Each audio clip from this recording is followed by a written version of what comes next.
Hello Sagittarius, this is Inspire 2016 with your weekly tarot reading for the week commencing the 23rd of November until the 30th of November 2025. The first card for you is representing, how do you feel about yourself? Your card is the King of Pentacles. There would be a male significant figure in your life, most likely from earth signs, who is grounded, pragmatic and financially stable. He is a shining example of financial stability, with wealth and experience coming easily to him and to share with everyone around him. This is a man who has reached the pinnacle of his financial power and influence and is able to rest assured of his continued prosperity. He is no longer required to struggle to achieve what he desires, and is able to accomplish anything he wants because he has already proven himself. Overall, this card indicates the final fulfillment of a creative task, business venture, or investment.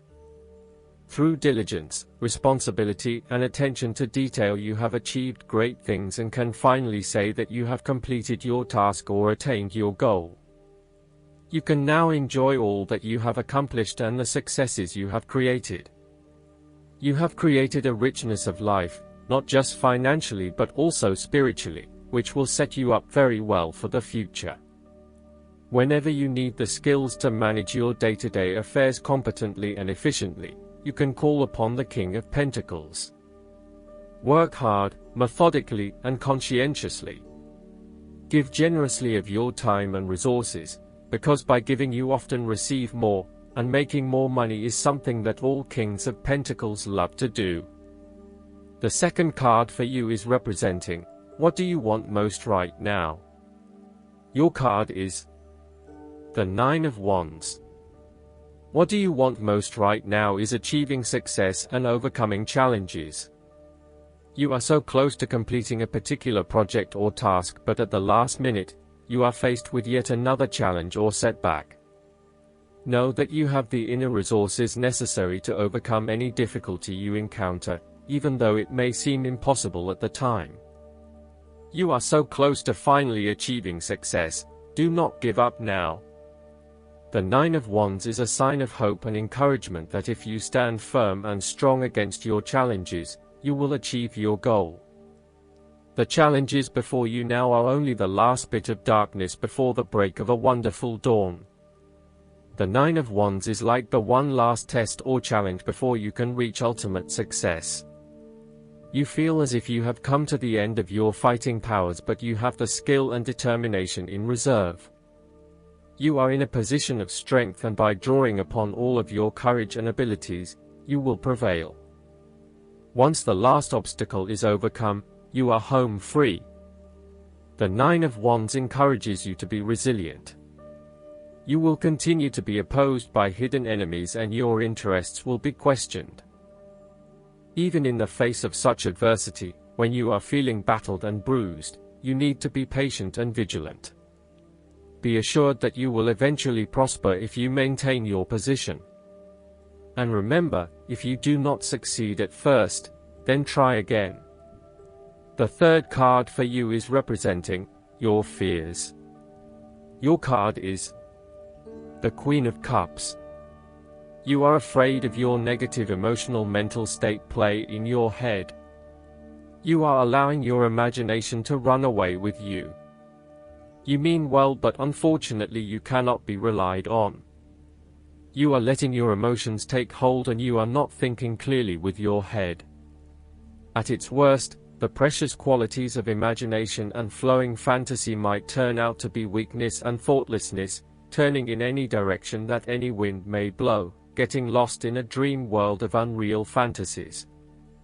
You are becoming easily overwhelmed by emotion, and you are becoming moody, unstable, brooding, suspicious, and overly secretive.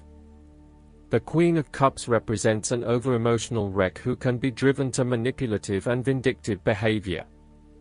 Your mood swings are making life difficult for others and you are emotionally draining on those around you. You tend to play the emotional heartstrings to your advantage. Within you, you may also harbor angst and self-loathing for your inability to do more with yourself and your talents. This card heralds a time when separating the emotions from any sense of sensibility may be difficult. Strong emotions may seem to take all parties on a roller coaster ride. Within projects, jobs, or workplaces, all members may feel their emotions are a little frayed from stress. With this in mind, the Queen of Cups also warns against entering into any agreements with those who seem to play on your sense of guilt or pull on your emotional heartstrings, for they may not be what they seem. The fourth card for you is representing what is going for you. Your card is the Eight of Swords. You may feel trapped by your own thoughts and perspectives. The woman in this card is blindfolded and bound, trapping her into thinking that she has no way out. However, if only she could remove the blindfold and change her thinking, she would see that she does indeed have options. So, the Eight of Swords suggests that you need to look at a difficult situation from a new angle. Draw upon your intellectual self and your emotional self to determine the best path forward, one that avoids any possible victimization or restriction. The Eight of Swords is often a sign that it is best not to make any important decisions at this point because your thinking has been limited and constrained by self-imposed boundaries. You are struggling to see a situation for what it is and have been led to believe certain things that may or may not be true. There are choices available, but first you must be within the right mindset to know which option to choose. This means releasing the bindings and the blindfold to see the situation from a different, less imposing angle. There may also be too many ideas running through your head, thus it is best to wait until you feel more secure and certain about a situation before making important decisions and taking action.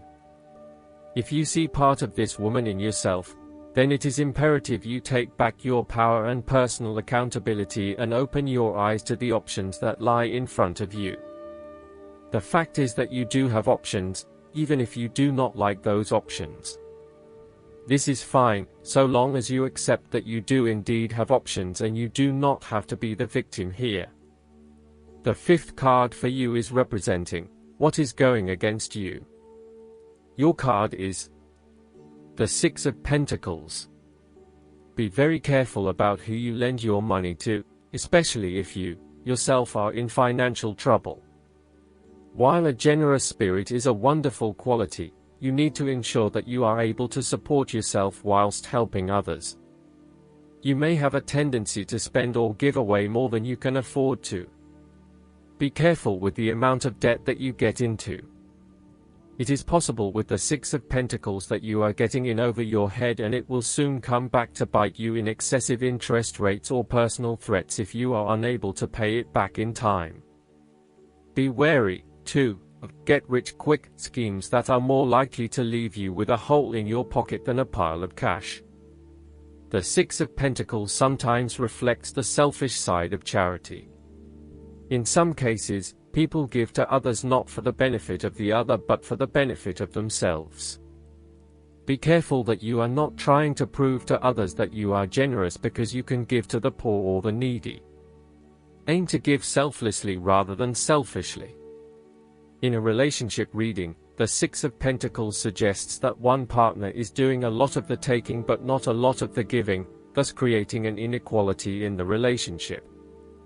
You need to be careful that your generous spirit is not being taken advantage of and that you are not always the one making compromises for your partner's benefit.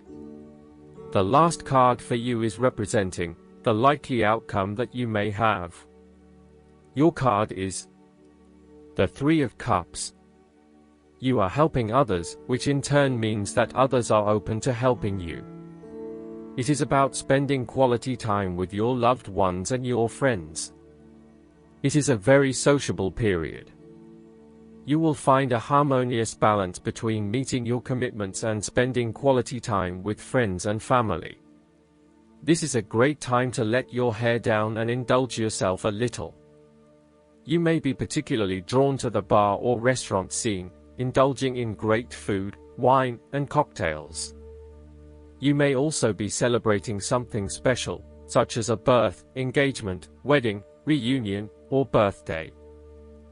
For the moment, even though life's problems go on, you can take time out to forget about the hassles of the everyday world and enjoy the company of your friends and loved ones. Such respites are often needed before and after periods of high stress, to stop you from getting burned out emotionally or physically. When this card appears and you are experiencing a high level of stress, take some time off to recuperate and gain the support of friends before returning to reality.